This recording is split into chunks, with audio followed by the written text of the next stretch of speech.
જય હિન્દ. સ્વાગત છે તમારું ગુજરાત સરકારી હબ ઉપર. રેલવેમાં 2025ની સૌથી મોટી ભરતી શરૂ થઈ ચૂકી છે.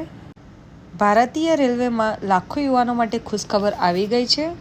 આરઆરબી દ્વારા ટેકનિશિયન કેડર માટે કુલ 6180 જગ્યાઓ માટે ભરતીની નોટિફિકેશન જાહેર કરવામાં આવી છે. જો તમે 10th, ITI કે ડિપ્લોમા સુધી અભ્યાસ કર્યો છે અને સરકારી નોકરીની તૈયારી કરી રહ્યા છો તો આ તમારા માટે એક સુનેરો મોકો છે.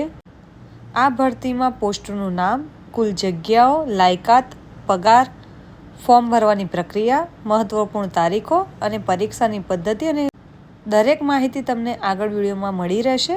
આથી વિડીયોના અંત સુધી બન્યા રહો. ચેનલ ઉપર તમે નવા આવ્યા છો તો ચેનલને જરૂરથી સબસ્ક્રાઈબ કરજો. વિડીયો પસંદ આવે તો જરૂરથી લાઇક કરજો તેમજ વધુને વધુ લોકો સુધી આ વિડીયો મારો જરૂરથી શેર કરજો. ભરતીની સંસ્થામાં છે રેલવે રિક્રુટમેન્ટ બોર્ડ એટલે કે આરઆરબી. પોસ્ટનું નામ છે ટેકનિશિયન ગ્રેડ 1 અને ગ્રેડ 3. ટોટલ જગ્યા છે 6180. ફોર્મ ભરવાની છેલ્લી તારીખ છે 7/8/2025 એટલે કે ઓગસ્ટ મહિનાની 7 તારીખ. જે પણ વિદ્યાર્થીઓનું રેલવેમાં જોબ કરવાનું સપનું છે અને જેઓ 10th પાસ છે તેઓ માટે ખાસ આ ભરતી છે.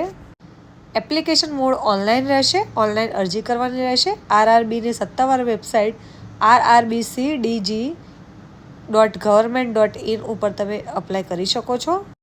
વધુ માહિતીમાં વાત કરીએ તો ટેકનિશિયન ગ્રેડ 1માં 180 જગ્યા છે, જેમાં અભ્યાસ BSc in physics, electronics, CS, IT, instrumentation or BE અને BTech અથવા તો ડિપ્લોમા ઇન રિલેટેડ સ્ટ્રીમવાળા અપ્લાય કરી શકે છે.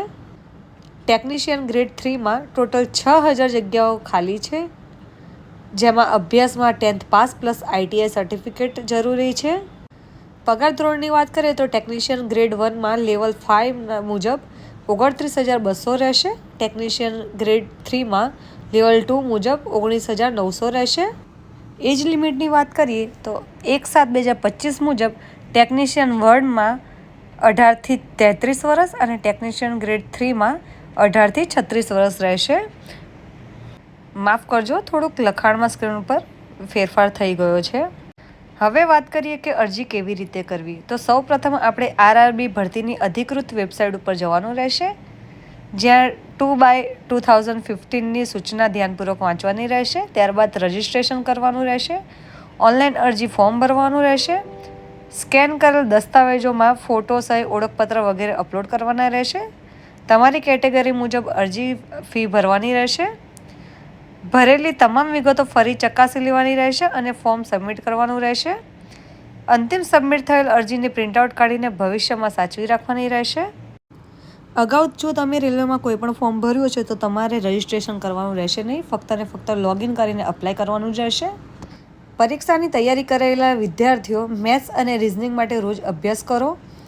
જનરલ સાયન્સ માટે NCERT લેવલ 10thની બુક વાંચો. કરંટ અફેર્સ અને રેલવે GK માટે અખબાર અને મોબાઈલ એપ્સનો ઉપયોગ કરો. પાછલા વર્ષોના પરીક્ષાના પ્રશ્નપત્રો સોલ્વ કરો. એટલે કે જૂની એક્ઝામોના પ્રશ્નપત્રો તમે સોલ્વ કરીને તૈયારી કરી શકો છો. આ બેસ્ટ ઓપ્શન છે. તો જે પણ વિદ્યાર્થીઓ 10th પાસ છે, ITI કરેલું છે, ડિપ્લોમા કરેલું છે તે વિદ્યાર્થીઓ સુધી આ વિડીયો જરૂર શેર કરજો, જેથી તેઓ અપ્લાય કરી શકે. એપ્લિકેશન તમે ઘરે બેઠા તમારા મોબાઈલ થ્રુ કરી શકો છો. એપ્લિકેશન કરવામાં કોઈ પણ પ્રોબ્લેમ જણાય તો જરૂરથી અમને કમેન્ટ બોક્સમાં કમેન્ટ કરો.